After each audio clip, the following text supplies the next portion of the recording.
Hello everybody, welcome back to the Bad Bookers Wrestling Podcast. My name is Jack and today we have got a review of SmackDown Live. Swish.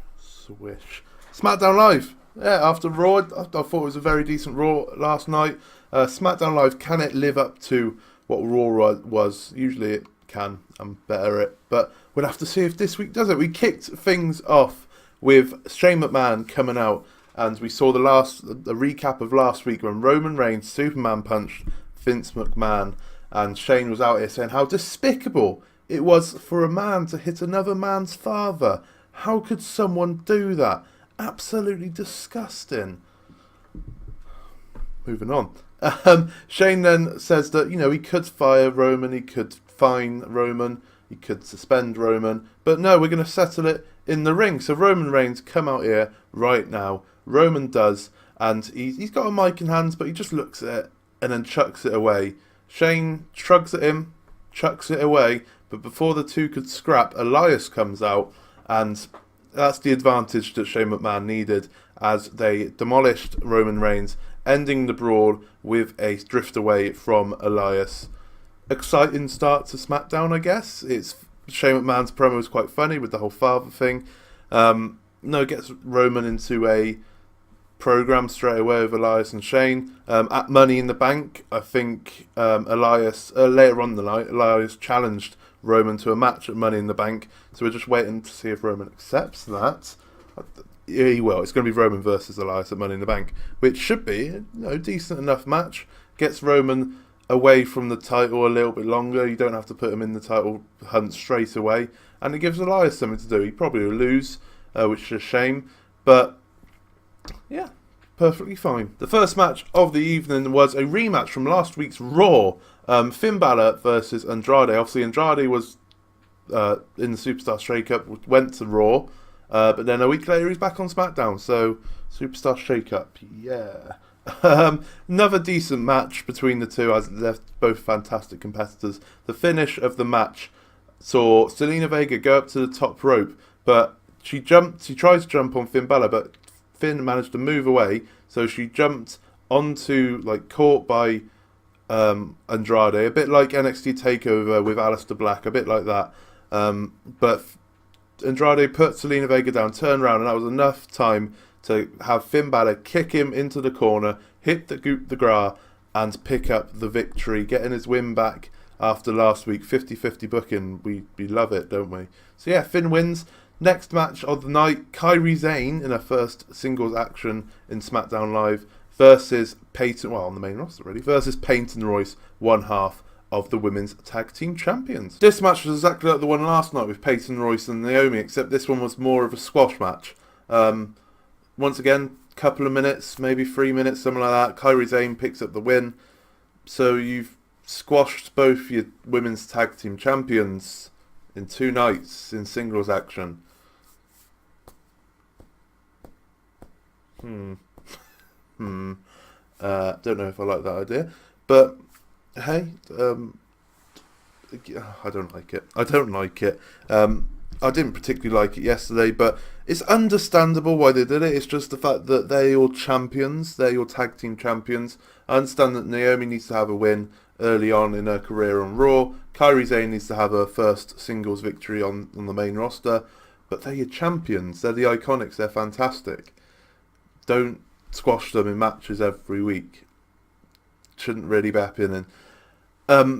Mandy Rose and Sonya Deville then came out, sarcastically golf clapping them, and then Jinder Mahal interrupted everyone, and a match just kicked in. It was Jinder Mahal versus Chad Gable. This match never happened because out of nowhere during Chad Gable's entrance, Lars Sullivan came out, attacked Chad Gable from behind, demolished him, went into the ring, went to go after Jinder, but who ran away, and who's there to take all the bumps? The Singh brothers, as Lars Sullivan just demolished them as well. And then R-Truth's music hit, and R-Truth came down, tried to fight off Lars Sullivan, but to no avail, as Sullivan just destroyed him as well to stand tall after beating up 4 men in one night, treating him like an actual monster, which is good. I know the Singh brothers, They haven't wrestled in ages. They're cruiserweight wrestlers. They're there literally on the main roster to take bumps from people. But still 4 men, isn't it? It's still 4 men. So, good. It's building up Lars Sullivan well. I quite like it.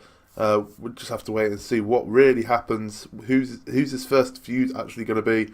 Or will he just continue destroying everyone? We then had Charlotte Flair come out and says that 3 of the very best, not only the women, but 3 of the very best in the business went at it at WrestleMania, in the main event of WrestleMania. The baddest woman on the planet, Ronda Rousey, the man, Becky Lynch, and the Queen. And she said that Becky pinned Ronda Rousey, but she didn't tap her out, she didn't pin her. So why has she lost her championship? She calls out Becky and she wants answers to explain why Becky thinks she should be SmackDown champion. She wants answers. Lynch comes out and says that it's winner take all, Charlotte. What part of that don't you quite understand? She walked out with both titles and there was nothing that Ronda and Charlotte could do about it. Absolutely nothing. She knew that she could already beat Charlotte. She's beaten her countless times. And at WrestleMania, she beat Ronda Rousey, making her the best women's wrestler in the company with 2 belts. Becky, 2 belts. Charlotte then says that she accuses Becky, saying that maybe she's in Becky's head. All the Twitter feed, all of Becky's Twitter feed is talking about Charlotte. And every promo that Becky does with Lacey Evans on Raw is about Charlotte. Charlotte then claims that she is next in line for those titles because she never lost hers. She's next in line. And Becky just comes out and says, how the hell are you next in line? I've constantly beaten you. She wants new opponents. She wants to face people like Ember Moon, like Mickie James, like Bayley. She knows she can beat Charlotte. She doesn't want to face you. She constantly faces you. Bayley then comes out and says, oh, Becky, thanks for the shout out. But, you know, it's awesome that you can count how many times you've beaten Charlotte. But I can count how many times you've beaten me.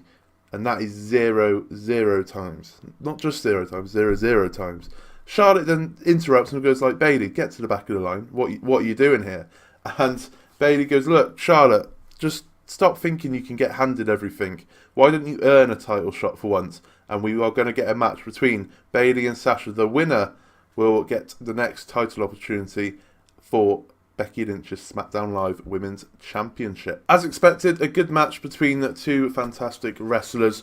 Charlotte Flair working the left knee of Bayley throughout the match to try and get that figure 4 leg lock, figure 8 in eventually, but it never came. Some good babyface comeback momentum, counter wrestling from Bayley, but it wasn't quite enough as Charlotte hit a spear on Bayley to pick up the victory, meaning that Charlotte Flair is now #1 contender for the SmackDown Live Women's Championship, and that Becky Lynch will pull double duty at Money in the Bank, defending the Raw Women's Championship against Lacey Evans and the SmackDown Live Women's Championship against Charlotte Flair, which is very interesting. It's, you know, it makes Becky look like a top champion, doing double duty, defending both belts. When Seth Rollins had the US and the WWE Championship, yeah, you know, he might not have wanted to defend one belt, but at least he pulled double duty all those years back. The main event of the evening was Shinsuke Nakamura versus Kofi Kingston for the WWE Championship, I believe. Decent enough matchup between the 2, but that wasn't the main part of the story here. Kofi did win the match by disqualification after Rusev got involved, broke up the pinfall after Kofi hit an SOS onto Nakamura, and then Woods and KO were on doing, you know, the New Day commentary team that they usually do. They jumped in, helped out, and fended off Nakamura and Rusev, only for Kevin Owens to super kick Kofi Kingston, lay claim to laying down the gauntlet, saying that he's coming for his WWE Championship. He then went to the outside, went to powerbomb Kofi onto the apron, only for Xavier Woods to come in with a kick through the ropes, but it wasn't enough. It only made Kevin Owens more angry, and he powerbombed Xavier Woods onto the apron instead. So it looks like at Money in the Bank it will be Kevin Owens versus Kofi Kingston for that title, and it was incredible, absolutely incredible.